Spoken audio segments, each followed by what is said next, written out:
حالانکہ ہر جملہ صاف صاف ہونا چاہیے۔ نبی کریم صلی اللہ علیہ وسلم جب کوئی کلام فرماتے تھے تو مشکات میں بھی آتا ہے اور یہاں بھی احادیث میں آپ پڑھیں گے کہ ان کے درمیان فصل ہوتا تھا، ہر جملہ علیحدہ علیحدہ ہوتا تھا۔ یحفظہ من جلس الیہ، اگر کوئی آپ کے قریب میں بیٹھا ہوتا تھا تو وہ آرام سے ان جملوں کو یاد کر لیتا تھا، سمجھ لیتا تھا۔ ایک صاحب تھے تشریف لائے اور حضرت عائشہ رضی اللہ عنہا کے پاس بیٹھ کے جلدی جلدی انہوں نے کچھ باتیں کی، دین کی باتیں، پھر تشریف لے گئے تو حضرت عائشہ رضی اللہ عنہ نے فرمایا کہ حضور صلی اللہ علیہ وسلم اس طریقے سے بات نہیں کیا کرتے تھے، آپ کے کلام میں فصل ہوتا تھا۔ چلو جی۔ وبالسند المتصل منا إلى الإمام الهمام الحافظ الحجة أمير المؤمنين في الحديث أبي عبد الله محمد بن إسماعيل بن إبراهيم بن المغيرة الجعفي البخاري رحمه الله ومتعنا بعلومه وبركاته آمين. قال حدثني محمد بن المثنى قال حدثنا ابن عدي قال حدثنا ابن أبي عدي عن سليمان التيمي عن أنس رضي الله عنه وعنهم قال قال النبي صلى الله عليه وسلم يوم بدر من ينظر ما فعل أبو جهل فانطلق ابن مسعود فوجده قد ضربه ابن عفراء حتى برد فأخذ بلحيته قال أنت أبو جهل قال وهل فوق رجل قتله قومه أو قال قتلتموه. وبه قال حدثنا ابن المثنى قال أخبرنا معاذ بن معاذ قال حدثنا سليمان قال أخبرنا أنس بن مالك رضي الله عنه وعنهم نحوه. وبه قال حدثنا علي بن عبد الله قال كتبت عن يوسف بن الماجشون عن صالح بن إبراهيم عن أبيه عن جده في بدر يعني حديث ابن عفراء. بس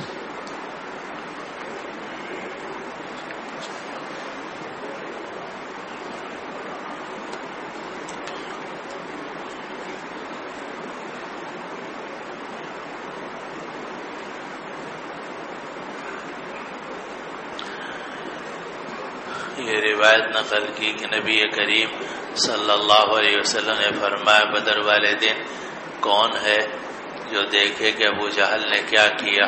تو ابو جہل نے کیا کیا، مراد یہ کہ ابو جہل کا کیا انجام ہوا، وہ زندہ ہے یا مر گیا؟ تو عبداللہ ابن مسعود تشریف لے گئے تو دیکھا کہ عفرا کے دو بیٹوں نے اس کو مارا تھا۔ تو عفرا کے دو بیٹے یعنی معاذ ابن عفرا، معبد ابن عفرا، لیکن کل ہم آپ کو بتا چکے کہ معاذ ابن عفرا، معبد ابن عفرا کے علاوہ تیسرے بھی نوجوان تھے جن کا نام تھا معاذ ابن عمرو ابن الجموع، اور اصل کاری ضرب انہی کی تھی۔ تو یہاں اس روایت میں یہ ہے کہ عفرا کے دو بیٹوں نے ابو جہل کو مارا تھا، یہاں تک کہ وہ ٹھنڈا ہو گیا تھا، یعنی مرنے کے قریب تھا۔ تو عبداللہ ابن مسعود رضی اللہ عنہ نے اس کی داڑھی پکڑی اور کہا کہ تم ہو اے ابو جہل؟ تو اس نے کہا کہ کیا اس آدمی سے بڑھ کر بھی کوئی آدمی ہے جس کو اس کی قوم نے قتل کر دیا، یا یہ کہ تم نے اس کو قتل کر دیا؟ اب اس کی قوم نے قتل کر دیا یعنی تم تو وہیں مکہ سے آئے ہو، ہماری ہی قوم کے لوگ ہو، اور تم نے ہی مجھے قتل کر دیا۔ اور اس میں یہ بھی دوسری روایت ہے قتل تمو ہو، لیکن وہ ایک دوسرا جملہ بھی ہے جو آپ نے پیچھے پڑھا ہے، جو دکھایا تھا کہ اس کو یہ معلوم تھا کہ انصار نے مجھ پر حملہ کیا تھا، انصاری لڑکوں نے، تو اس نے یہ کہا تھا کہ فلو غیر وکار قتلنی، اگر کاشتکار کے علاوہ کوئی اور آدمی مجھے قتل کرتا تو بہتر تھا۔ اگلی روایت بھی وہی ہے، حدثني ابن المثنى قال اخبرنا معاذ بن معاذ قال حدثنا سليمان قال اخبرنا انس بن مالك رضی اللہ عنہ نحوه۔ اور یہ دوسری سند امام بخاری رحمہ اللہ نے ذکر فرمائی کیونکہ پہلی جو سند تھی وہ معنعن تھی، اس میں تحدیث اور اخبار کی صراحت نہیں تھی، اور امام بخاری رحمۃ اللہ علیہ چاہتے ہیں کہ تحدیث کی اور اخبار کی صراحت ہو۔ اس میں صاف ہے کہ حدثنا سلیمان قال اخبرنا انس بن مالک، جبکہ پچھلی روایت میں تھا کہ عن سلیمان التیمی عن انس، وہ حدیث معنعن تھی، اور یہ حدیث جو ہے یہ معنعن نہیں ہے بلکہ مصرح بالتحدیث والاخبار والسماع ہے۔ اگلی روایت حدثنا علی بن عبداللہ قال كتبت عن یوسف بن الماجشون عن صالح بن ابراہیم عن ابیہ عن جدہ فی بدر، یعنی حدیث ابنی عفراء۔ علی ابن عبداللہ جو امام بخاری رحمہ اللہ کے استاد ہیں، فرماتے ہیں کہ میں نے یوسف ابن الماجشون سے یہ حدیث لکھی ہے، یعنی انہوں نے مجھے لکھ کر بھیجی تھی تو وہ میرے پاس محفوظ ہے۔ چلو جی آگے۔ وبه قال حدثني محمد بن عبد الله الرقاشي قال حدثنا معتمر قال سمعت أبي يقول حدثنا أبو مجلز عن قيس بن عباد عن علي بن أبي طالب رضي الله عنه وعنهم أنه قال أنا أول من يجثو بين يدي الرحمن للخصومة يوم القيامة. وقال قيس بن عباد وفيهم أنزلت هذان خصمان اختصموا في ربهم، قال هم الذين تبارزوا يوم بدر حمزة وعلي وعبيدة أو أبو عبيدة بن الحارث وشيبة بن ربيعة وعتبة والوليد بن عتبة. وبه قال حدثنا قبيصة قال حدثنا سفيان عن أبي هاشم عن أبي مجلز عن قيس بن عباد عن أبي ذر رضي الله عنه وعنهم قال نزلت هذان خصمان اختصموا في ربهم في 6 من قريش علي وحمزة وعبيدة بن الحارث وشيبة بن ربيعة وعتبة بن ربيعة والوليد بن عتبة. وبه قال حدثنا إسحاق بن إبراهيم السواف حدثنا يوسف بن يعقوب كان ينزل في بني ضبيعة وهو مولى لبني سدوس قال وحدثنا سليمان التيمي عن أبي مجلز عن قيس بن عباد قال علي رضي الله عنه وأرضى فيما نزلت هذه الآية هذان خصمان اختصموا في ربهم. وبه قال حدثني يحيى بن جعفر قال أخبرنا وكيع عن سفيان عن أبي هاشم عن أبي مجلز عن قيس بن عباد سمعت أبا ذر يقسم لنزل هؤلاء الآيات في هؤلاء الرهط 6 يوم بدر نحوه.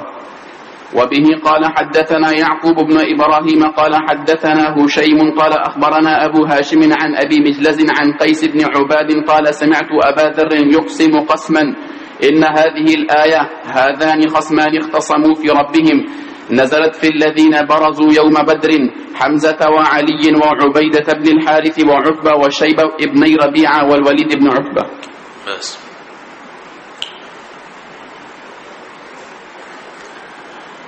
یہ جتنی روایات آپ نے پڑھی ہیں یہ ملتی جلتی ہیں ساری، اور پس منظر اس کا آپ کے حاشیے میں بھی لکھا ہوا ہے کہ جب غزوہ بدر شروع ہوا تو سب سے پہلے دعوت مبارزت دی گئی، اور یہ پرانی جنگوں میں یہ ہوتا تھا کہ چونکہ تلواروں سے جنگ ہوتی تھی تو ادھر اس لشکر سے 1 2 3 آدمی نکل کے آتے تھے، ادھر سے کوئی آدمی نکل کے آتا تھا اور ایک دوسرے کو دعوت مبارزت دیتے تھے کہ میں ہوں فلاں، آؤ کوئی میرے مقابلے میں۔ چنانچہ ادھر سے نکلا، اس نے دعوت مبارزت دی، دوسرا ادھر سے نکلا اور دونوں میں لڑائی ہوتی تھی۔ ان میں ظاہر ہے کہ ایک آدمی زندہ رہتا تھا، دوسرا مر جاتا تھا، پھر اس کے بعد ایک ادھر سے اور نکل کے آتا تھا، ادھر سے ایک نکلتا تھا، یہ دونوں لڑتے تھے، پھر اس کے بعد تیسرا نکل کے آتا تھا، کبھی 2 2 3 3 سامنے آ جاتے تھے، تو گویا اس لڑائی کو دیکھ کے سب کے خون گرم ہو جاتے تھے۔ تو جیسے آپ کھیلنے سے پہلے ورزش کرتے نا خون گرم ہو جائے، تو اسی طرح یہ لوگ بھی پہلے دعوت مبارزت دیتے تھے، خون گرم ہو جاتا تھا، پھر اس کے بعد ایک لشکر دوسرے لشکر سے ٹکراتا تھا۔ تو بدر کے اندر بھی ایسا ہی ہوا کہ مشرکین مکہ میں جو 3 آدمی تھے تو وہ باہر نکل کر آئے اور یہ کہا کہ آؤ ہمارے سامنے۔ تو یہ 3 آدمی تھے، عتبہ ابن ربیعہ، شیبہ ابن ربیعہ اور ولید ابن عتبہ، یہ 3 آدمی تھے، یہ 2 بھائی تھے اور ایک بھائی کا بیٹا تھا، گویا تینوں رشتہ دار تھے۔ عتبہ ابن ربیعہ، شیبہ ابن ربیعہ، یہ دونوں تو بھائی ہیں، اور ان کا بیٹا تھا ولید ابن عتبہ۔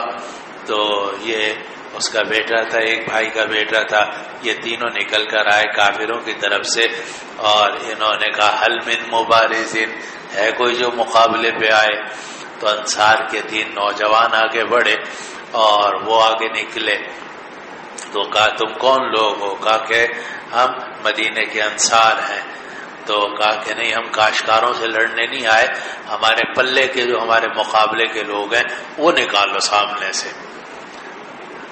کیونکہ یہ جو قریش کے لوگ تھے بہرحال بہادر بہت تھے، اس میں تو کوئی شبہ نہیں ہے، اور ان کی بہادری ہی کی وجہ سے نبی کریم صلی اللہ علیہ وسلم کی مشہور حدیث ہے جو آپ نے شرح عقائد وغیرہ میں پڑھی ہوگی، الائمۃ من قریش۔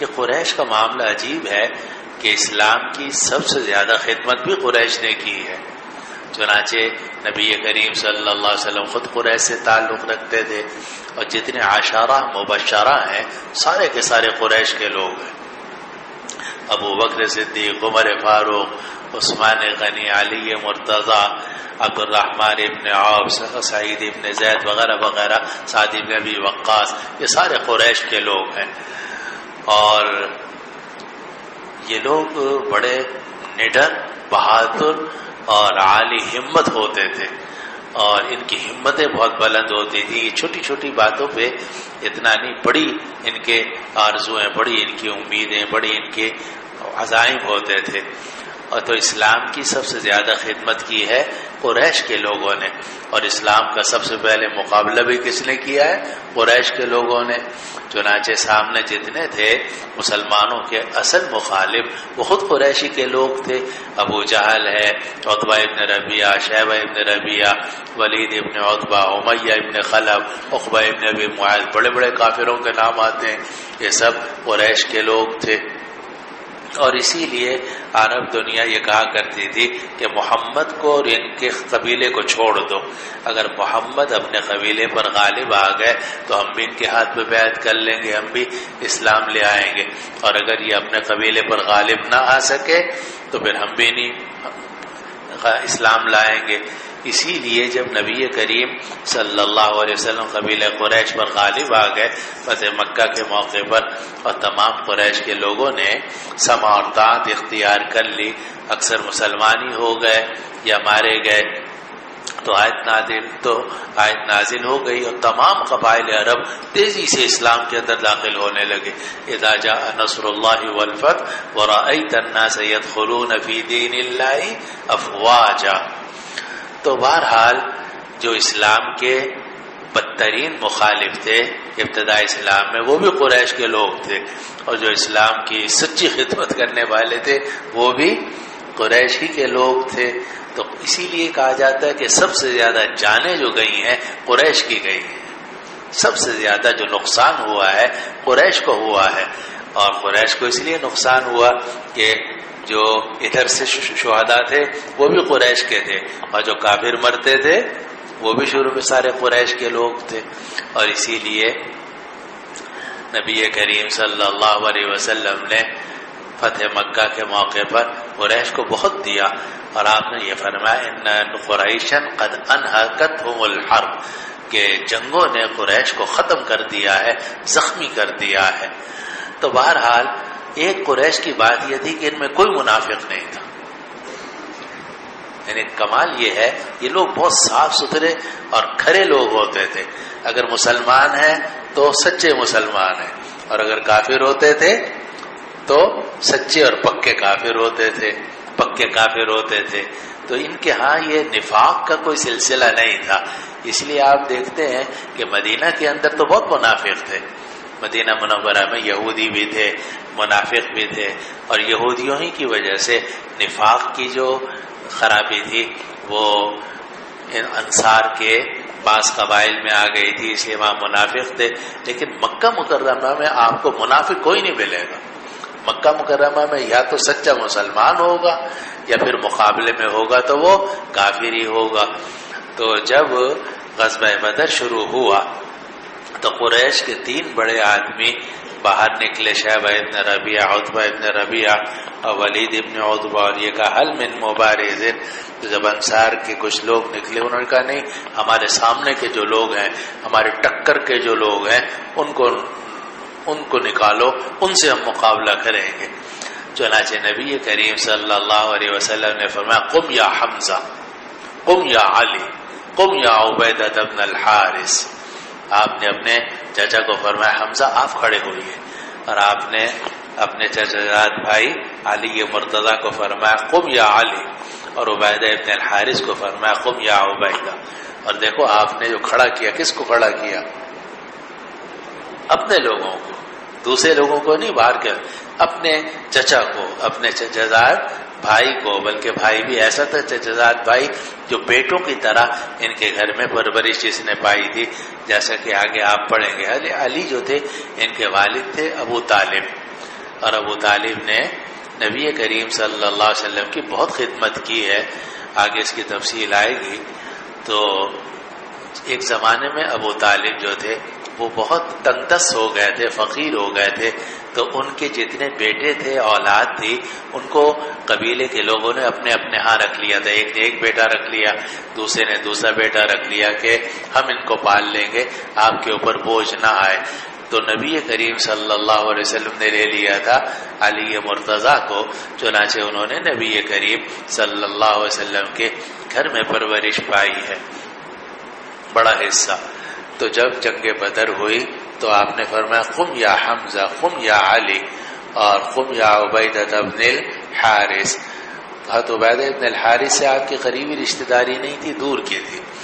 بہرحال یہ تینوں کھڑے ہوئے اور مقابلہ ہوا، تو حمزہ جو ہے انہوں نے شیبہ کو ختم کر دیا، اور حضرت علی رضی اللہ عنہ نے ولید ابن عتبہ کو ختم کر دیا، مگر عبیدہ ابن الحارث اور عتبہ ابن ربیعہ کے درمیان تلواریں آپس میں ٹکرائیں، تو عبیدہ ابن الحارث جو تھے وہ زخمی ہو گئے۔ تو جب ادھر یہ دونوں فارغ ہو چکے تھے، حضرت حمزہ بھی اور حضرت علی بھی، تو وہ پھر متوجہ ہوئے تیسرے کی طرف، یعنی عتبہ ابن ربیعہ کی طرف، اس کو انہوں نے قتل کیا، اور حضرت عبیدہ ابن الحارث رضی اللہ عنہ کو اٹھا کر پیچھے لشکر میں لے آئے، جہاں بعد میں ان کا انتقال ہو گیا۔ یہ واقعہ ہوا مبارزت کا، تو اس سے متعلق یہ روایات آپ کے سامنے ہیں۔ پہلی روایت حدثنی محمد بن عبداللہ الرقاشی۔ اب دیکھو رقاشی کے اوپر چھوٹا سا لکھا ہے خف، تو خف کا مطلب یہ ہے کہ اس کو مثقلہ مت پڑھنا بلکہ مخففہ پڑھنا، رقاشی مت پڑھ دینا بلکہ یہ رقاشی ہے۔ قال حدثنا معتمر قال سمعت ابی یقول حدثنا ابو مجلس عن قیس بن عباد۔ عباد کے اوپر بھی کیا لکھا ہوا ہے؟ خا اور فا، تو اس کا بھی مطلب یہ ہے کہ یہ مخفف ہے، عباد مت پڑھنا، یہ عباد ہے۔ عن علی بن ابی طالب رضی اللہ عنہ وعنہ انہ قال، انہوں نے فرمایا انا اول من یجسو بین یدی الرحمن للخصومۃ یوم القیامہ، کہ میں پہلا آدمی ہوں گا جو گھٹنوں کے بل بیٹھے گا رحمان کے سامنے قیامت کے دن خصومت کرتے ہوئے۔ اور قیس بن عباد نے فرمایا کہ انہی تین کے بارے میں یہ آیت نازل ہوئی تھی، ھذان خصمان اختصموا فی ربہم، یہ دو فریق ہیں کہ جنہوں نے اپنے پروردگار کے بارے میں جھگڑا کیا تھا۔ ایک فریق مسلمانوں کا تھا جو توحید کا قائل تھا، دوسرا فریق کافروں کا تھا جو اللہ تعالیٰ کو تو مانتا تھا اور لیکن اللہ تعالیٰ کے ساتھ شریک کرتا تھا بتوں کو بھی۔ تو ان میں اختلاف تھا کہ کون حق پر ہے۔ تو یہ سب قیامت کے دن جب جمع ہوں گے تو ہر ایک اپنی اپنی بات کرے گا، تو پہلی مخاصمت ہوگی ان کے درمیان۔ تو یہ قرآن مجید کی آیت ہے ھذان خصمان اختصموا فی ربہم۔ تو حضرت علی فرماتے تھے کہ یہ آیت اصل میں ہمارے بارے میں نازل ہوئی ہے، لیکن آپ جانتے ہیں کہ اعتبار جو ہے وہ خصوص مورد کا یا خصوص شان نزول کا نہیں ہوتا، اعتبار ہوتا ہے عموم الفاظ کا۔ تو یہ مخاصمت تو وہاں سے شروع ہوئی اور قیامت تک چلتی رہے گی مسلمانوں کی اور کافروں کی۔ نہ مسلمان کافروں کو کبھی ختم کر سکیں گے، نہ کافر مسلمانوں کو کبھی ختم کر سکیں گے، نہ شیطان کو موت آئے گی، نہ نفس کو ختم ہوگا۔ یہ سب چیزیں انسانوں کے ساتھ ساتھ ہیں، اسی کی طریقے سے دنیا چلتی رہے گی۔ تو یہ مخاصمت ہے دین کے معاملے میں کہ کون مسلمان کون کافر۔ هو الذی خلقکم فمنکم کافر ومنکم مؤمن۔ تو قیس ابن عباد فرماتے تھے کہ انہی کے بارے میں یہ آیت نازل ہوئی، هذان خصمان اختصموا فی ربهم اے فی دینہ او ذاتہ وصفاتہ قال هم الذین تبارزوا یوم بدر۔ تو فرمایا کہ یہ وہ لوگ تھے کہ جو بدر والے دن ایک دوسرے کے سامنے کھل کر آئے۔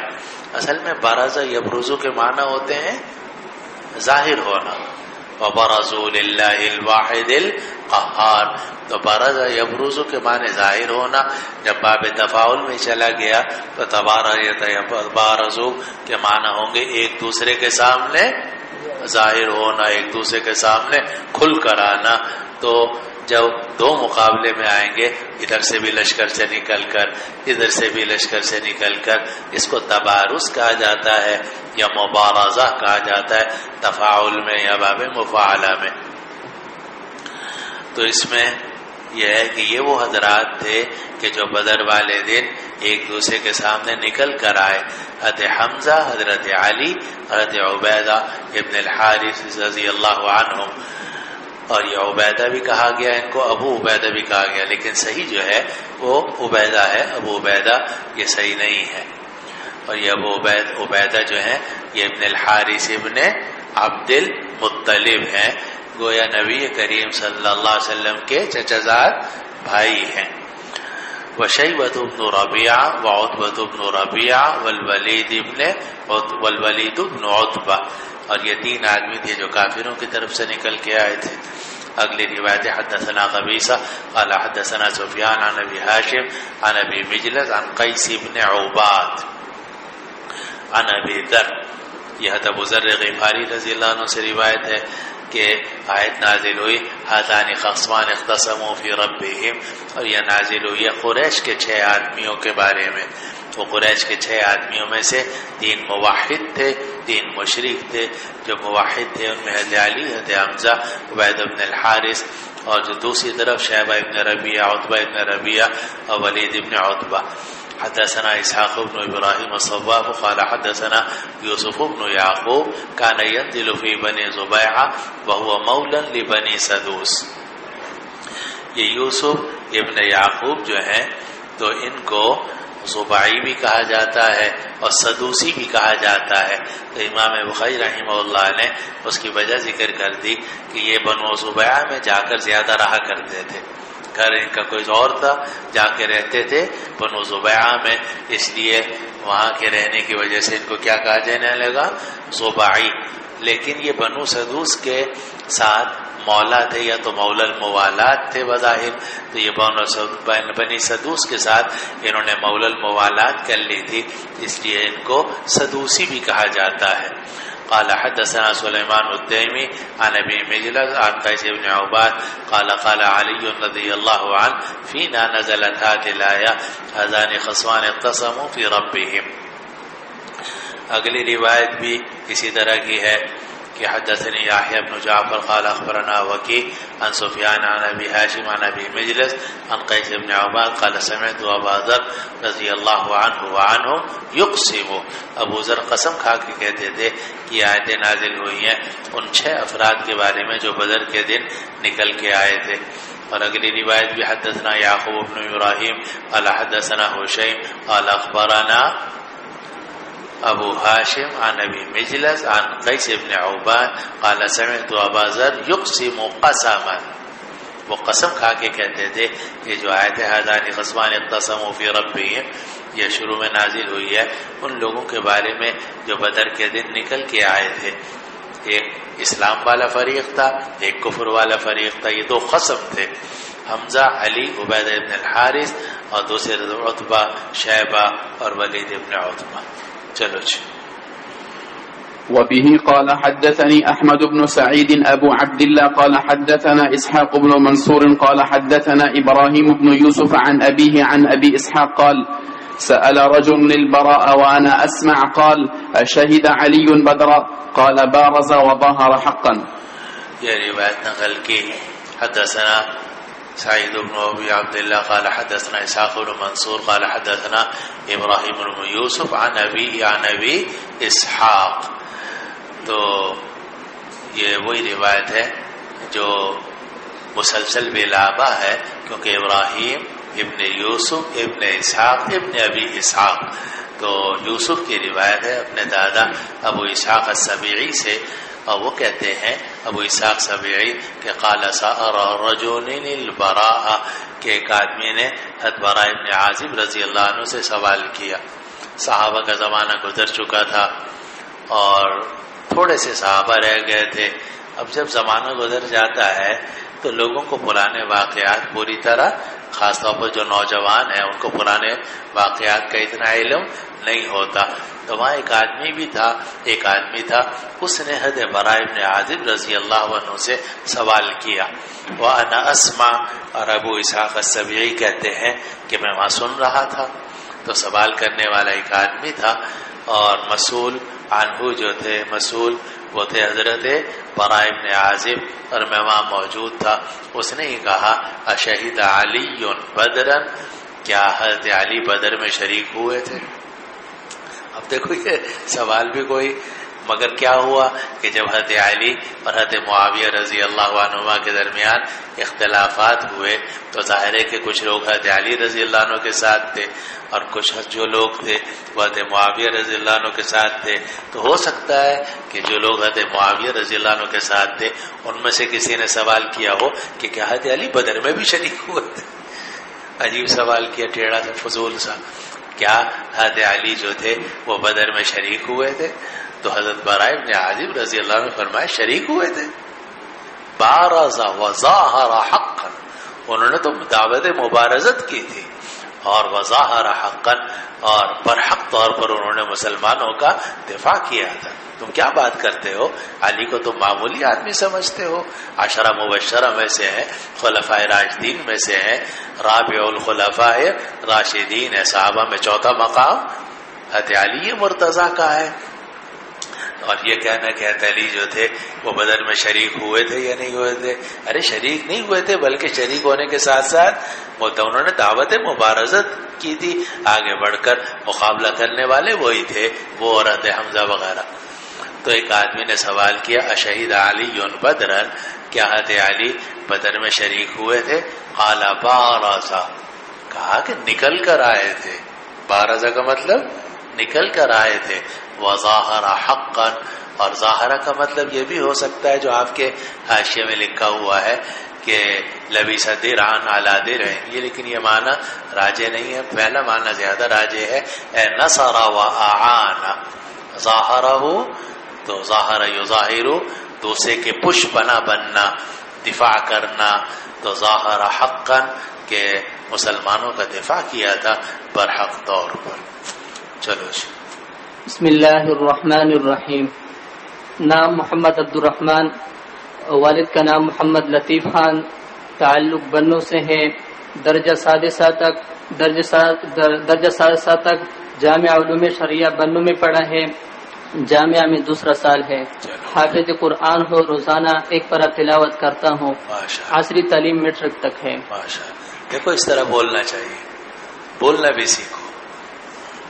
ایک ایک لفظ واضح، جملہ واضح، آرام سے سمجھ میں آ گیا. چلو جی. وبه قال حدثنا عبد العزيز بن عبد الله قال حدثنا، کی مادری زبان اردو نہیں ہے لیکن صاف صاف انہوں نے بات کی اور جملے بھی صحیح بولے. ورنہ عام طور سے جو پختونخوا کے لوگ ہوتے ہیں اردو ان کی خراب ہوتی ہے، ان کی اردو بھی صحیح ہے ماشاءاللہ، اور تلفظ بھی صحیح ہے ماشاءاللہ. چلو جی. وبه قال حدثنا عبد العزيز بن عبد الله قال حدثني يوسف بن الماجشون عن صالح بن إبراهيم بن عبد الرحمن بن عوف عن أبيه عن جده عبد الرحمن رضي الله تعالى عنه وعنهم قال كاتبت أمية بن خلف فلما كان يوم بدر فذكر قتله وقتل ابنه فقال بلال لا نجوت إن نجا أمية. وبه قال حدثنا یہ روایت نقل کی. یہ سارا باب چل رہا ہے. یہ باب تو تھا باب قتل ابی جہل، لیکن بعض نسخوں کے اندر ہے باب قتل ابی جہل وغیرہ. یہ باب ہے ابو جہل اور دوسرے لوگوں کے قتل کے بارے میں. تو اگر وہ عنوان رکھا جائے تو پھر یہ ساقی جو واقعات آ رہے ہیں یہ اس ترجمۃ الباب کے اندر داخل ہو جائیں گے کہ ابو جہل کے قتل کے متعلق، پھر شیبہ ابن ربیعہ، عتبہ ابن ربیعہ، ولید ابن عتبہ کے قتل کے بارے میں. اب یہ باب یہ حدیث آ گئی ہے امیہ ابن خلف کے قتل کے بارے میں، اور اس کے بعد پھر روایت جو ہے وہ امیہ ابن خلفی کے بارے میں آئے گی. تو یہ روایت ہے کہ حدثنا عبد العزيز بن عبد الله قال حدثنا يوسف بن الماجشون عن صالح بن إبراهيم بن عبد الرحمن بن عوف عن أبيه عن جده عبد الرحمن بن عوف رضی اللہ عنہ کی روایت ہے. قال كاتبت أمية بن خلف، میں نے امیہ ابن خلف سے ایک مکاتبہ کیا تھا. کتب یکتب لکھنا اور کاتب یکاتب ایک دوسرے کے ساتھ لکھنا. اسی لیے اس کا مطلب ہوتا ہے معاہدہ کرنا کہ میں نے امیہ ابن خلف کے ساتھ معاہدہ کیا تھا. یہ عبد الرحمن ابن عوف رضی اللہ عنہ یہ آ گئے تھے مدینہ منورہ ہجرت کر کے، اور عبد الرحمن ابن عوف بھی قریش کے صحابہ میں سے مہاجر ہیں. تو یہ ہجرت کر کے مدینہ منورہ آ گئے تھے، لیکن ان کا سامان وغیرہ سارا مکہ مکرمہ میں تھا، اور بھی چیزیں تھیں. تو انہوں نے امیہ ابن خلف سے ایک معاہدہ کیا تھا کہ مکہ مکرمہ میں جتنی میری چیزیں ہیں ان کا تم نے خیال رکھنا ہے، اور تم جو مدینہ منورہ میں آتے جاتے رہتے ہو، شام جاتے ہو، مدینہ میں کچھ سامان وغیرہ چھوڑ کے جاتے ہو، اس کا خیال میں کروں گا. یہ معاہدہ کیا تھا امیہ ابن خلف سے. فلما کان یوم بدر، پھر جب بدر والا دن ہوا، فذکر قتلہ وقتل ابنہ، تو عبد الرحمن ابن عوف رضی اللہ عنہ نے ذکر کیا کہ کس طرح امیہ ابن خلف کو قتل کر دیا گیا اور اس کے بیٹے کو بھی. اور اس وقت میں حضرت بلال رضی اللہ عنہ نے فرمایا تھا لا نجوت ان نجا امیہ، کہ مجھے نجات نہیں ہوگی اگر امیہ کو نجات ہو گئی. اب یہ بہت ہی مختصر حدیث امام بخاری رحمہ اللہ نے یہاں ذکر کی ہے، لیکن یہ اصل میں گزر چکی ہے بخاری اول کے اندر صفحہ 308 پر.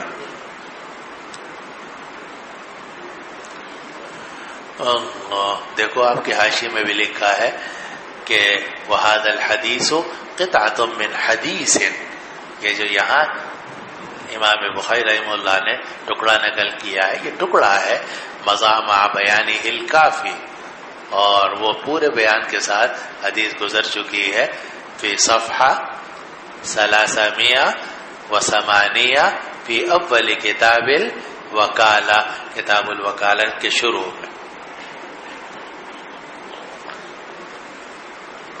کھول لیجیے کتاب الوکالہ اور اس کے شروع کی حدیث.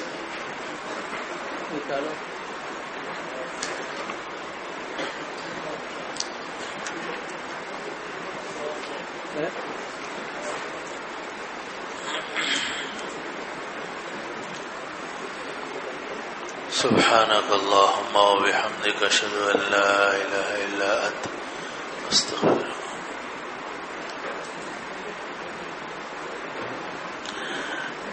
صفحہ 308 کھول لیا بھائی. اب دیکھو یہاں کتاب ہے کتاب الوکالہ، یہ کتاب ہے وکالت کے بارے میں. اگر آپ نے کسی کو وکیل بنایا، کسی کو اپنا ایجنٹ بنایا، اپنا نمائندہ بنایا خرید و فروخت کے لیے یا کسی اور مقصد کے لیے، تو اس سے متعلق ہی کتاب امام بخاری رحمہ اللہ نے قائم کی ہے، اور اس میں مختلف ابواب قائم کیے ہیں. تو پہلا باب تو چھوڑ دو، اگلا باب ہے باب اذا وکل المسلم حربیا فی دار الحرب.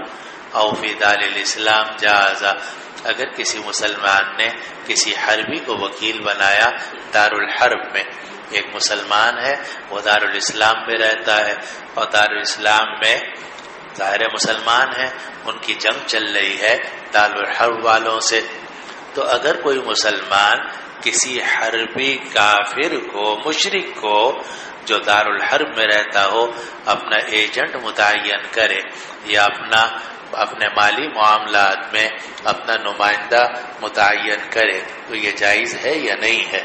آپ لوگوں کے مذہب کا تو مجھے پتہ نہیں ہے کیونکہ آج کل طالب علموں کا مذہب بالکل مختلف ہے، لیکن جمہور علماء، فقہاء، محدثین کے نزدیک یہ وکیل بنانا جائز ہے۔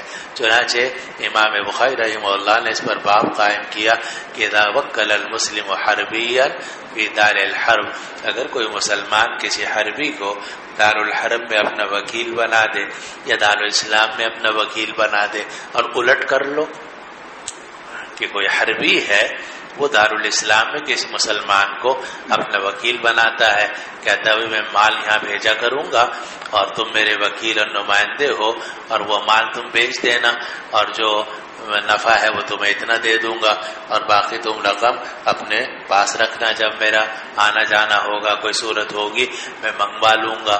تو کسی مسلمان کا کسی حربی کو وکیل بنانا یا کسی حربی کا کسی مسلمان کو وکیل بنانا جائز ہے یا نہیں؟ آپ کا مذہب تو آپ جانتے ہوں گے، لیکن فقہاء، علماء، محدثین کے نزدیک یہ جائز ہے۔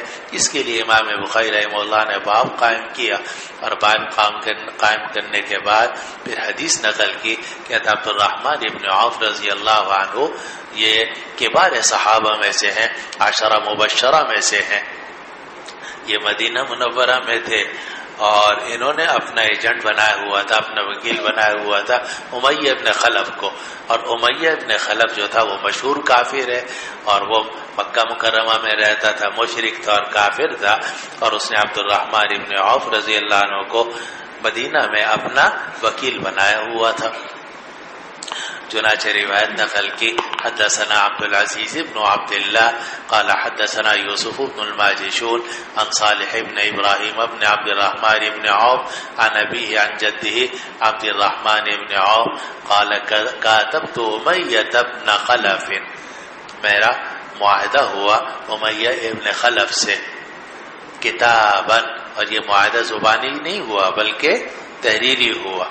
وجہ یہ ہے کہ قرآن بھی ہمیں یہ کہتا ہے کہ چاہے مسلمان کے ساتھ معاہدہ کرو یا کافر کے ساتھ معاہدہ کرو تو بہتر یہ ہے کہ اس کو لکھ لیا کرو۔ اذا تداینتم بدین الی اجل مسمى فاکتبوہ بل یکتب بینکم کاتب بالعدل، کاتب کو انصاف کے ساتھ لکھنا چاہیے۔ جو زبانی بات ہوتی ہے مولانا، بعد میں ایک آدمی کہتا ہے نہیں جی نہیں میں نے تو یہ کہا تھا، دوسرا کہتا ہے نہیں نہیں تم نے یہ کہا تھا، خام خواہ کی یہ مصیبت کھڑی ہوتی ہے۔ تو قرآن نے ہمیں تاکید کی ہے کہ جو بھی آپ نے معاہدہ کرنا ہے لکھ کر کرو تاکہ فریقین اس کے پابند رہیں۔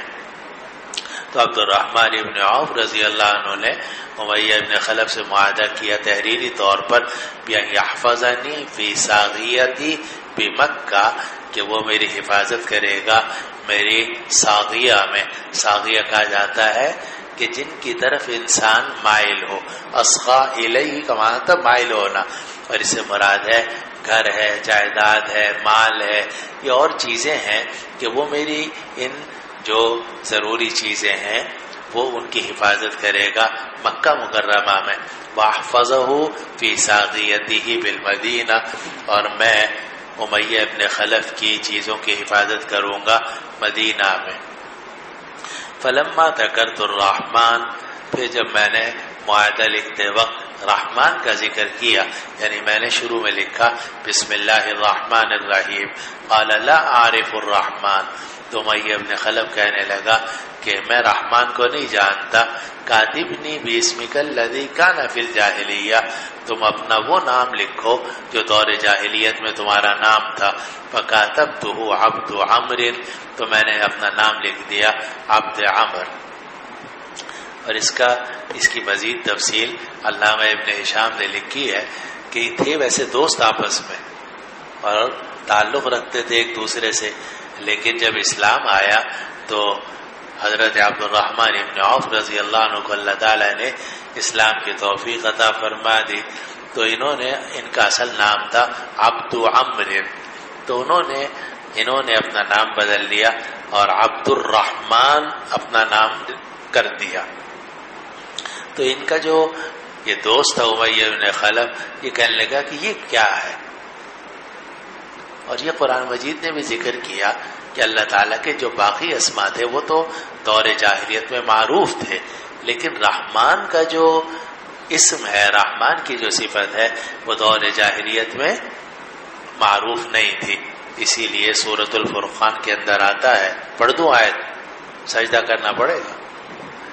اعوذ باللہ من الشیطان الرجیم وَإِذَا قِيلَ لَهُمُ اسْجُدُوا لِلرَّحْمَنِ قَالُوا وَمَا الرَّحْمَنُ أَنَسْجُدُ لِمَا تَأْمُرُنَا وَزَادَهُمْ نُفُورًا۔ قرآن نے یہ بات ذکر کی ہے کہ جب ان سے کہا جاتا ہے کہ رحمان کے سامنے سجدہ کرو، تو وہ کہتے ہیں رحمان کیا ہے؟ اس سے معلوم ہوتا ہے کہ اللہ کو تو وہ جانتے تھے، الہ کو تو جانتے تھے، اور بھی اللہ تعالیٰ کے جو صفاتی نام ہیں وہ ان کے ہاں معروف تھے، لیکن رحمان کا نام ان کے ہاں استعمال نہیں ہوتا تھا، اور اس کو رائج کیا ہے اللہ تعالیٰ نے قرآن میں اور نبی کریم صلی اللہ علیہ وسلم نے احادیث شریفہ میں۔ قالوا وما الرحمن انسجد لما تأمرنا وزادهم نفورا۔ تو جب عبد عمر نے اپنا نام رکھ دیا عبد الرحمن، پہلے تھے عبد عمر ابن عوف، اب ان کا نام ہو گیا عبد الرحمن ابن عوف۔ تو یہ جو امیہ ابن خلف تھا وہ کہنے لگا کہ میں تو تمہیں پرانے نام سے پکاروں گا۔ عبد الرحمن ابن عوف نے کہا اگر تم مجھے پرانے نام سے پکارو گے میں جواب ہی نہیں دوں گا۔ چنانچہ وہ جب کبھی کہتا تھا یا عبد عمر، تو حضرت عبد الرحمن ابن عوف جواب ہی نہیں دیتے تھے، تو اس کو بھی ضد تھی، کہا نہیں میں نہیں، رحمان کا لفظ ہمارے یہاں استعمال نہیں ہوتا۔ تو پھر اس نے کہا اچھا ایسا ہے کہ میں تمہیں عبد الالہ کہا کروں گا، عبد الالہ یعنی عبداللہ، اور عبداللہ ایک کافروں کا نام ہوتا تھا جیسا کہ آپ احادیث میں پڑھیں گے۔ تو عبداللہ ان کے ہاں نام ہوتا تھا کافروں کا، مشرکوں کا۔ تو یہ جو امیہ ابن خلف تھا اس نے کہا کہ میں تمہیں آئندہ سے عبد الالہ کہا کروں گا۔ تو عبد الرحمن ابن عوف فرماتے ہیں کہ جب وہ مجھے پکارتا تھا یا عبد عامر، میں جواب نہیں دیتا تھا، لیکن جب وہ کہتا تھا یا عبد الالہ تو میں جواب دے دیتا تھا، ہاں کیا بات ہے۔ تو جب یہ معاہدہ لکھنے کا وقت آیا اس وقت بھی امیہ ابن خلف نے کہا تم اپنا نام اصلی نام لکھو کہ جو شروع سے چلا آ رہا ہے۔ انہوں نے کہا نہیں وہ میں نے نام تبدیل کر دیا، اب میرا نام ہے عبد الرحمن۔ لیکن جب معاہدہ ہوا اس میں انہوں نے لکھ دیا، پتہ نہیں عبد عامر لکھا تھا یا عبد الالہ لکھا تھا۔ بہرحال فلما کان یوم بدر، جب بدر والا دن ہوا، خرجت الى جبل لیحرزہ حین نام الناس، جب بدر والا دن ہوا تو میں ایک پہاڑ کی طرف نکلا تاکہ امیہ ابن خلف کو محفوظ کر دوں جبکہ لوگ سو گئے تھے۔ ہوا یہ تھا کہ بدر والے دن امیہ ابن خلف جو تھا تو اس نے جنگ میں اس لیے حصہ نہیں لیا کہ بہت موٹا آدمی تھا، اس کے لیے چلنا پھرنا ویسے ہی مشکل تھا، اور بہت ہی موٹا شہیم لحیم آدمی تھا، تو لڑنے والا بھی تھا، تو سردار کسی زمانے میں لڑتا ہوگا جب جوانی میں، لیکن اب یہ زیادہ لڑائی میں شریک نہیں ہوا اور بچ گیا، یعنی مارا نہیں گیا۔ تو جب مغرب کا وقت ہو گیا اور جنگ ختم ہو گئی اور لوگ جو ہے سونے کی طرف جانے لگے، آرام کرنے کے لیے جانے لگے، تو عبد الرحمن ابن عوف رضی اللہ عنہ فرماتے ہیں کہ میں جو مشرکین تھے ان کے زرہ اٹھا کر لا رہا تھا جو بکھری ہوئی تھی، تو مجھے آواز آئی یا عبد الالہ، تو انہوں نے دیکھا کون ہے، تو دیکھا کہ وہ کون تھا، امیہ ابن خلف تھا۔ تو امیہ ابن خلف نے کہا کہ کیا تمہیں دودھ کی ضرورت نہیں ہے، مراد یہ ہے کہ تم مجھے گرفتار کر لو تاکہ تمہیں میرے بدلے میں اونٹنیاں مل جائیں، کیونکہ ایک آدمی کے بدلے میں 50-100 اونٹنیاں ملی جاتی تھی، تو تاکہ کم از کم میری جان محفوظ ہو جائے۔ تو عبد الرحمن ابن عوف سے اس نے کہا کہ کیا تمہیں دودھ کی یعنی اونٹنیوں کی ضرورت نہیں ہے؟ تو انہوں نے سوچا کہ چلو ٹھیک ہے، ویسے بھی اس کے ساتھ معاہدہ تو تھا۔ کیا معاہدہ تھا؟ کہ میں اس کی حفاظت کروں گا، اس کی چیزوں کی، ظاہر چیزوں کی حفاظت میں جان کی حفاظت بھی داخل ہو گئی، اور جنگ ویسے ہی ختم ہو چکی تھی، اور جنگ ختم ہونے کے بعد اگر کوئی کسی کو قیدی بنانا چاہے تو اس میں کوئی ایسی خلاف شریعت بات بھی نہیں تھی۔ تو حضرت عبد الرحمن ابن عوف رضی اللہ عنہ نے اس کو بحیثیت قیدی کے اپنے ساتھ لیا، لیکن ان کو ڈر یہ تھا کہ اگر کسی نے اس کو دیکھ لیا امیہ ابن خلف کو تو اس نے مسلمانوں کو ستایا بہت تھا، اور بڑا ہی یہ پلے درجے کا کافر تھا، اور بہت اس نے مسلمانوں کو اذیت دی، اور یہی وہ شخص ہے کہ جس کے ملکیت میں حضرت بلال حبشی رضی اللہ عنہ تھے، اور حضرت بلال حبشی رضی اللہ عنہ کو اسلام لانے کی وجہ سے وہ گرم ریت پر لٹا دیتا تھا، سینے پہ پتھر رکھ دیتا تھا اور کہتا تھا کہ اسلام تم چھوڑ دو، لیکن حضرت بلال حبشی رضی اللہ عنہ فرماتے تھے احد احد، اللہ ایک ہے، اللہ ایک ہے، یہ توحید نہیں میں چھوڑ سکتا۔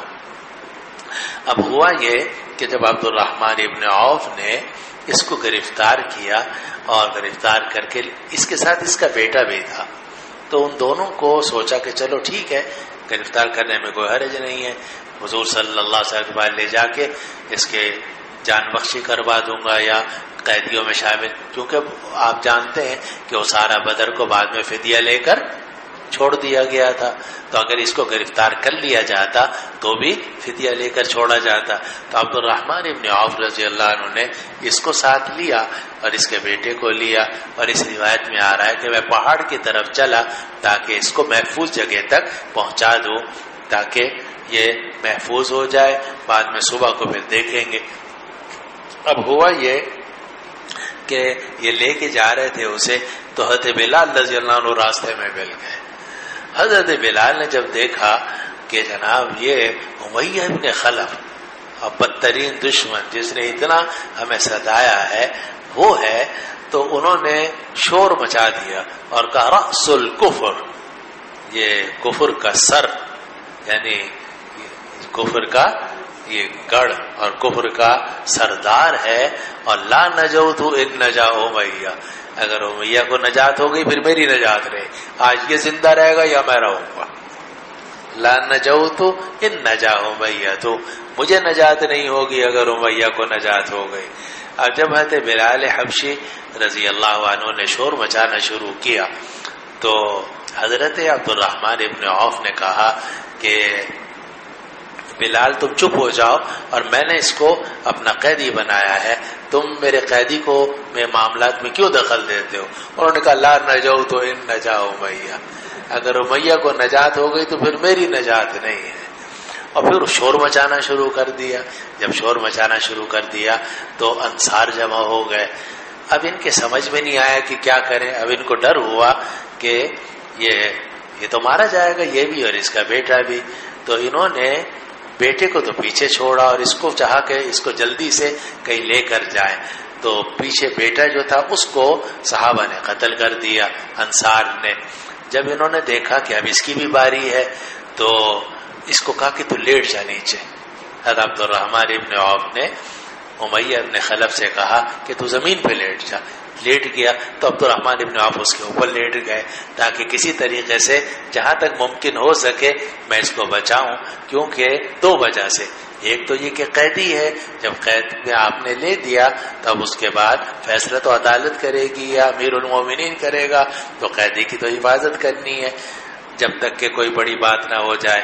دوسری بات یہ کہ ویسے بھی عبد الرحمن ابن عوف نے معاہدہ کیا ہوا تھا، اور معاہدے کا مطلب یہ ہے کہ میں حفاظت کروں گا، تو معاہدے کی وجہ سے وہ پابند تھے، اس لیے عبد الرحمن ابن عوف رضی اللہ عنہ نے اس کو بچانے کی جو کوشش ہو سکتی تھی وہ کی، اور کہا لیٹ جا۔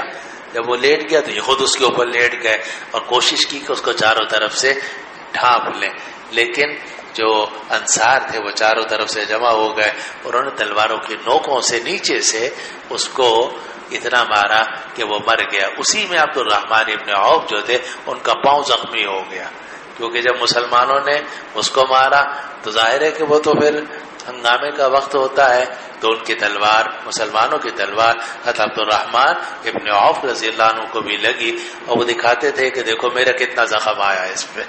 لیکن بہرحال انہوں نے اپنی طرف سے معاہدے کو پورا کرنے کی اور اس کی جان بچانے کی کوشش کی، یہ پورا قصہ ہے۔ اب دیکھو یہاں روایت میں یہ ہے کہ فلما کان یوم بدر خرجت الی جبل لیحرزه، جب بدر والا دن ہوا تو میں پہاڑ کی طرف نکلا تاکہ اس کی حفاظت کروں، جبکہ لوگ سو چکے تھے۔ فابصره بلال، حضرت بلال نے اس کو دیکھ لیا، فخرج، وہ بھاگے نکلے، حتی وقف علی مجلس الانصار، یہاں تک کہ انصار کے مجلس میں پہنچ گئے، کیونکہ ان کو یہ تو پتا تھا کہ میں اکیلا قابو نہیں پا سکتا، تو وہ انصار کو بلا لائے۔ فقال امیہ ابن خلف،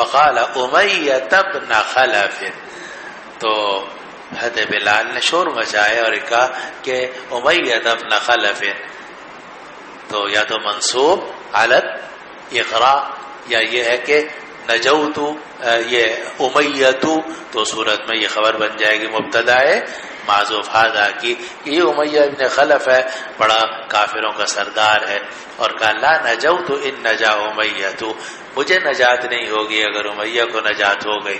فخرج معه فریق من الانصار، جب حضرت بلال رضی اللہ عنہ نے شور مچایا تو انصار کا ایک فریق، انصار کا ایک گروہ ہماری طرح پیچھے نکلا، ہمارے پیچھے، عبد الرحمن ابن عوف فرمایا ہمارے پیچھے۔ فلما خشیت ان یلحقونا، جب مجھے ڈر ہوا کہ یہ انصار ہمیں پکڑ لیں گے، خلفت لهم ابنہ، تو میں نے اس کے بیٹے کو پیچھے چھوڑ دیا، لیشغلہم، تاکہ وہ بیٹا ان کو مشغول کر دے، یعنی وہ بیٹے کو قتل کرنے میں لگ جائیں گے تو میں کم از کم اس کو بچا کے نکل جاؤں۔ فقتلوہ، چنانچہ وہ جو انصار تھے انہوں نے بیٹے کو قتل کر دیا۔ ثم ابوا، پھر انہوں نے انکار کیا، حتی یتبعوننا، یہاں کہ وہ ہمارے پیچھے آئیں گے۔ وکان رجلا ثقیلا، اور یہ جو امیہ ابن خلف تھا یہ بہت بھاری آدمی تھا، چلنا پھرنا اس کے لیے مشکل تھا، دوڑ سکتا نہیں تھا۔ فلما ادرکونا، تو جب انہوں نے ہمیں پا لیا، یعنی انصار ہمارے قریب پہنچ گئے، قلت له ابرک، تو میں نے کہا کہ زمین پہ بیٹھ جا، فبرک، وہ بیٹھ گیا، فالقیت علیہ نفسی، تو عبد الرحمن ابن عوف کہتے ہیں کہ میں نے اس پر اپنی جان کو ڈال دیا، لیمنعہ، تاکہ میں کسی طرح اس کو بچا سکوں۔ فتخللوہ بالسیوف من تحتی، لیکن جو انصار تھے انہوں نے تلواروں کے ساتھ خلال کیا، تخللوہ، انہوں نے خلال کیا تلواروں کے ساتھ، من تحتی، میرے نیچے سے، حتی قتلوہ، یہاں تک کہ اس کو قتل کر دیا۔ واصاب احدهم رجلی بسیفہ، اور ان میں سے ایک آدمی نے میرے پاؤں کو بھی زخم لگا دیا اپنی تلوار سے۔ وکان عبد الرحمن ابن عوف یرینا ذلک الاثر، اور عبد الرحمن ابن عوف وہ نشان ہمیں دکھاتے تھے، یہاں زخمی بھی ہو گیا تھا میں، اور وہ نشان بعد میں بھی باقی رہا، یہ ظاہر قدم ہی، ان کے قدم کی پشت کے اندر۔ تو یہ ہے تفصیلی روایت جو امام بخاری رحمہ اللہ جلد اول کے اندر بیان کر کے آئے تھے۔ تو اگر آپ نے جلد اول پڑھی ہوتی تو ظاہر ہے کہ یہ جو کتاب المغازی میں چھوٹا سا ٹکڑا ہے یہ اسی طویل حدیث کا چھوٹا سا حصہ ہے، تو اس کو سمجھنا آپ کے لیے آسان۔ چلو جی آگے۔ وبه قال حدثنا عبدان بن عثمان قال أخبرني أبي عن شعبة عن أبي إسحاق عن الأسود عن عبد الله رضي الله تعالى عنه عن النبي صلى الله عليه وسلم أنه قرأ والنجم فسجد بها وسجد من معه، غير أن شيخا أخذ كفا من تراب فرفعه إلى جبهته فقال يكفيني هذا. قال عبد الله فلقد رأيته بعد قتل كافرا. روایت نقل کی حضرت عبداللہ ابن مسعود رضی اللہ عنہ سے انہوں نے نبی کریم صلی اللہ علیہ وسلم سے کہ آپ نے سورت پڑھی والنجم، تو یہ سورۃ النجم کی آپ نے تلاوت کی، اور سورۃ النجم کے آخر کے اندر سجدہ آتا ہے، تو آپ نے اس میں سجدہ کیا، وسجد من معه، اور وہاں جتنے لوگ تھے سب نے سجدہ کیا، جو مسلمان تھے انہوں نے تو کیا ہی کیا، لیکن کافروں نے بھی سجدہ کیا، غیر ان شیخا اخذ کفا من تراب، علاوہ اس کے یہ کہ ایک بڈھا آدمی تھا کہ وہ اس نے مٹی کی ایک ہتھیلی لی اور فرفعہ الی جبہتہ، اور وہ اٹھا کے اپنی پیشانی سے لگا دی، فقال یکفینی ھذا، اور کہا کہ یہ مجھے میرے لیے کافی ہے۔ یعنی موٹا آدمی تھا نا، موٹے آدمی کے لیے سجدہ کرنا ویسے ہی مشکل ہوتا ہے، تو اس نے سجدہ نہیں کیا، لیکن سجدے کی جگہ میں اس نے اتنا کیا کہ جناب مٹی لے کے اپنی پیشانی سے لگا دی، تھوڑا سا سر جھکا کے، کہ میرے لیے یہی کافی ہے۔ مر الحدیث فی صفحہ 146، 146 صفحہ 146 پہ گزر چکی حدیث، کھولو جی 146۔ یہ میں آپ کو اس لیے سب بتاتا ہوں، یہ جو آپ تقریروں کے لکھنوں کے عادی ہو گئے، اس کا کوئی فائدہ نہیں۔ آپ حدیث کو حدیث سے سمجھو، قرآن کو قرآن سے سمجھو، تب فائدہ ہوگا۔ القرآن یفسر بعضہ بعضا، الحدیث یفسر بعضہ بعضا۔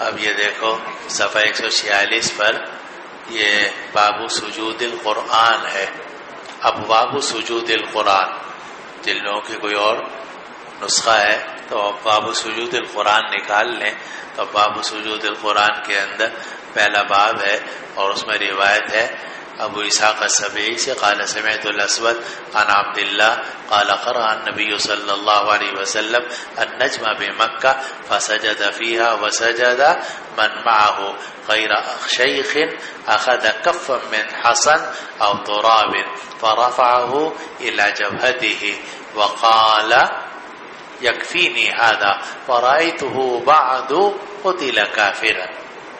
اور یہ روایت آگے بھی آ رہی ہے باب سجدۃ نجم، کہ سورۃ النجم کے سجدے کے بارے میں، اس میں بھی یہ روایت ہے عن الاسود عن عبد اللہ رضی اللہ عنہ ان النبی صلی اللہ علیہ وسلم قرأ سورۃ النجم فسجد بها فما بقي احد من القوم الا سجد۔ قوم کا کوئی آدمی ایسا نہیں رہا جس نے سجدہ نہ کیا ہو، یعنی سبھی نے سجدہ کیا، کیا مسلمان اور کیا کافر، سب نے سجدہ کیا، سوائے ایک بوڑھے کے کہ جس نے فأخذ رجل من القوم كفا من حسن أو تراب فرفعه إلى وجهه وقال يكفيني هذا۔ قال عبد الله بن مسعود رضی اللہ عنہ فلقد رأيته بعد قتل كافرا۔ تقریباً وہی روایت ہے جو یہاں کتاب المغازی کے اندر موجود ہے۔ دوبارہ واپس اپنی جگہ میں آ جاؤ۔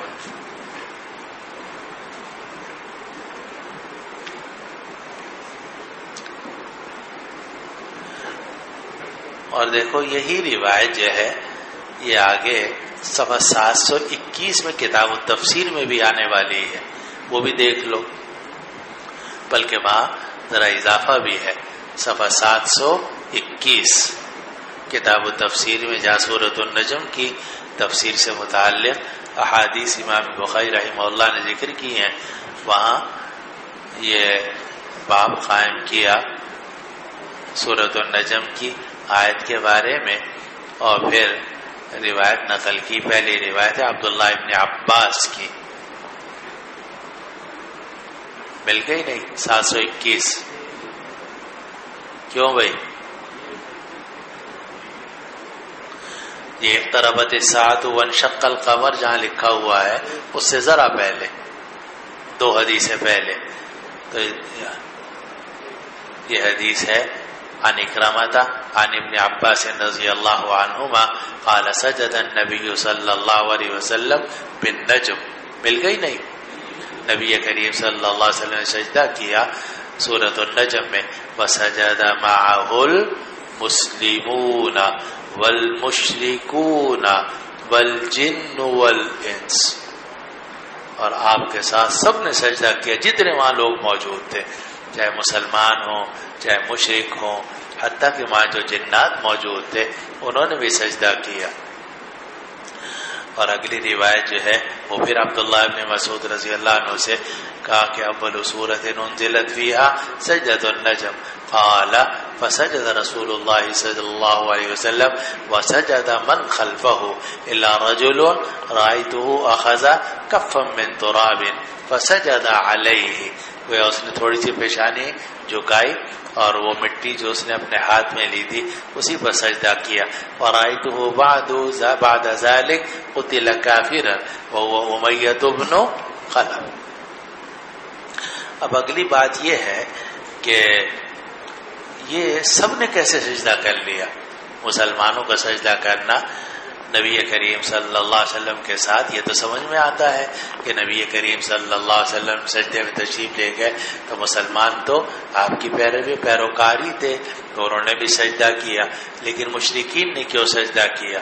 تو اس کی ایک توجہ تو یہ ہے کہ اس وقت میں اللہ سبحانہ و تعالی کی ایسی تجلی جلال اور جمال کی پیدا ہوئی اور کافر سورۃ النجم سن کر اتنے مرعوب ہوئے کہ بے اختیار سجدے میں چلے گئے، کیونکہ اس کے آخر میں یہ ہے فَاسْجُدُوا لِلَّهِ وَاعْبُدُوا، سب سجدہ کرو اللہ کے لیے اور عبادت کرو. اللہ کو تو یہ لوگ بھی مانتے تھے، مشرکین مکہ بھی، چنانچہ یہ وہ سجدے میں چلے گئے. ایک توجہ تو یہ ہے کہ یہ غیر اختیاری طور پر ایسا غلبہ ہوا جلال اور جمال کا کہ بے اختیار یہ لوگ سجدے میں چلے گئے. یہ تو آسان توجہ ہے. لیکن دوسری توجہ وہ ہے کہ جو کتاب التفسیر میں آپ پڑھیں گے سورۃ الحج کے اندر کہ قرآن مجید میں آتا ہے وَمَا أَرْسَلْنَا مِن قَبْلِكَ مِن رَّسُولٍ وَلَا نَبِيٍّ إِلَّا إِذَا تَمَنَّى قَرَأَ أَلْقَى الشَّيْطَانُ فِي أُمْنِيَّتِهِ فِي قِرَاءَتِهِ وَيَنسَخُ اللَّهُ مَا يُلْقِي الشَّيْطَانُ ثُمَّ يُحْكِمُ اللَّهُ آيَاتِهِ وَاللَّهُ عَلِيمٌ حَكِيمٌ. اور تفصیل اس کی یہ ہے کہ جب نبی کریم صلی اللہ علیہ وسلم نے سورۃ النجم تلاوت کی تو اس میں یہ بھی آتا ہے أَفَرَأَيْتُمُ اللَّاتَ وَالْعُزَّى وَمَنَاةَ الثَّالِثَةَ الْأُخْرَى. یہ بھی یہ آیت ہے سورۃ النجم کے اندر.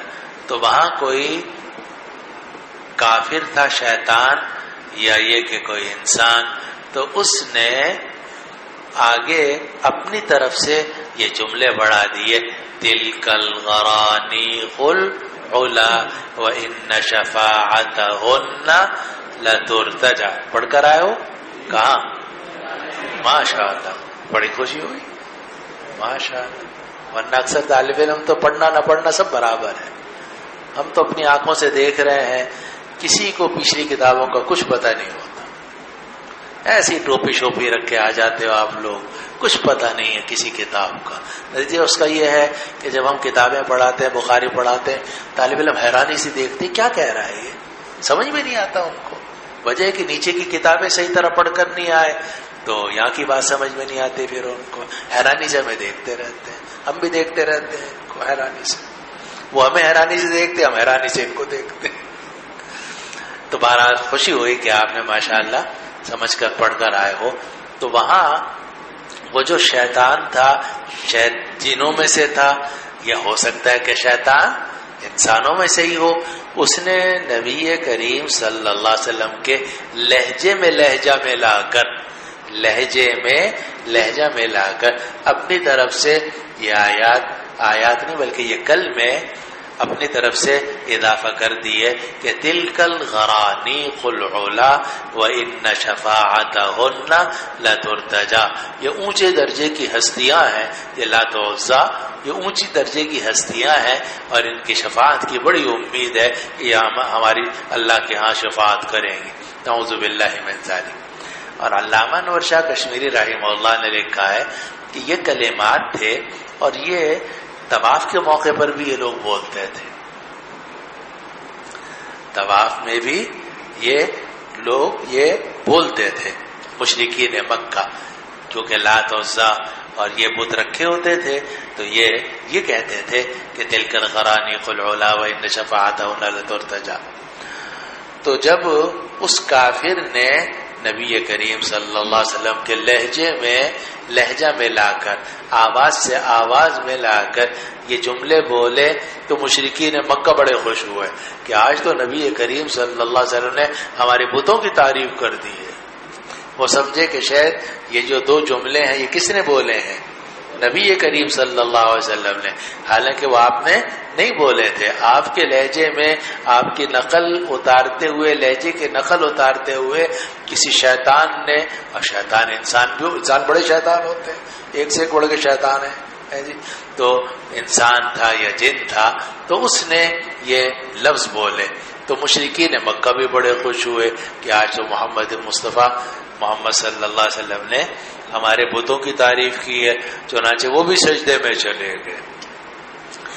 جب یہ واقعہ ہوا تو آیت نازل ہو گئی کہ وما ارسلنا من قبلک من رسول ولا نبی، آپ سے پہلے ہم نے نہیں بھیجا کوئی رسول اور کوئی نبی، الا اذا تمنا، مگر یہ کہ جب وہ قرآن پڑھتا ہے، القى الشیطان فی امنیتی، تو شیطان اس کی قرأت میں بیچ میں ڈالتا ہے، فینسخ اللہ ما یلقی الشیطان، پھر اللہ منسوخ کر دیتا ہے، ختم کر دیتا ہے جو شیطان نے ڈالا، ثم یحکم اللہ آیاتی، اور اللہ تعالیٰ اپنے آیات کو مستحکم رکھتا ہے۔ تو اگر یہ توجیہ کی جائے تو یہ بھی ہو سکتی ہے، دونوں توجیحات ممکن ہیں۔